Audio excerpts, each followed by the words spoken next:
जी दोस्तों जनाब तलगांग मंडी ਦੇ ਵਿੱਚ ਸੌਦਾ ਹੋਇਆ ਜਿਸ ਬੱਕਰੀ ਦਾ ਜ਼ਰਾ ਮੂੰਹ ਉੱਤੇ ਕਰੋ ਨਹੀਂ ਥੋੜਾ ਜਿਹਾ ਨਾ ਸੋ ਕਿੰਨਾ ਹੀ ਸੌਦਾ ਹੋਇਆ ਜੀ 50000 ਜਿਸ ਬੱਕਰੀ ਨੇ ਸੌਦਾ ਹੋਇਆ ਜੀ ਤੇ ਬੱਕਰੀ ਗੱਭਣ ਹੈ ਕਰਾਸ ਕਿੰਨੇ ਟਾਈਮ ਦੀ ਹੈ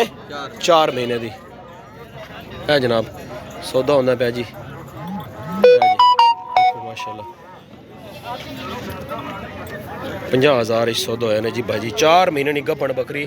ਤਲगांग ਮੰਡੀ ਦੇ ਵਿੱਚ माशाल्लाह बाबूजी सो बकरी पसंद आ गई माशाल्लाह माशाल्लाह बकरी थोड़ा जी रेडे करो जिस मुँह बकरी ना ए बकरी जी सौदा हो गया जी 50000 रुपए दे विच तलगांग मंडी दे विच तुसी वेखो भाईजान बड़ी मुनासिब प्राइस दे विच बकरी ना मिली 4 महीने दी क्रॉस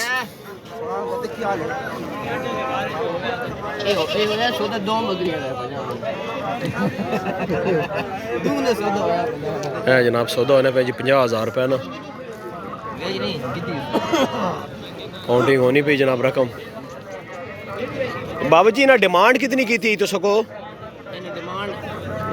60,000 रुपये डिमांड की थी अच्छा 50000 सौदा हो गया अच्छा सही से है जी पैसे पे गिरने ने माशाल्लाह है बकरी जी 4 महीने की क्रॉस बकरी आपने पहन जी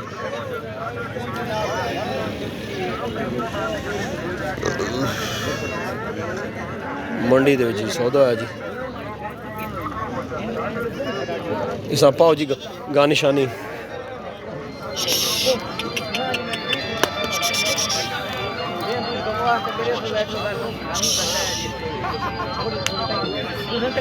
सार तो बकरी कन्फर्म गबन लगती पी जी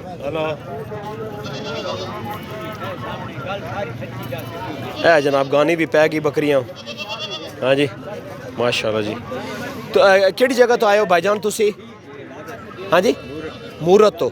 अच्छा मूरत तो अच्छा अच्छा सही सही सही पैसे जना गिने ना ना जी तो उसको ना भी जरा गल बात लेने 50000 पूरा हो गया जी चलो जी मुबारक होने जी है जनाब बकरी ते बड़ी मुनासिब कीमत है जनाब बकरी सेल हुई जी इन्हों को माशाल्लाह तलगांग मंडी बहुत सस्ते जानवर जनाब दोस्तों आने और बहुत मुनासिब कीमत जो तुम देखो भाई 4 महीने की क्रॉस बकरी और इन्हें पास की 3-4 बंदे जनाब हाँ जी तो 50000 सेल हुई माशाल्लाह क्या बात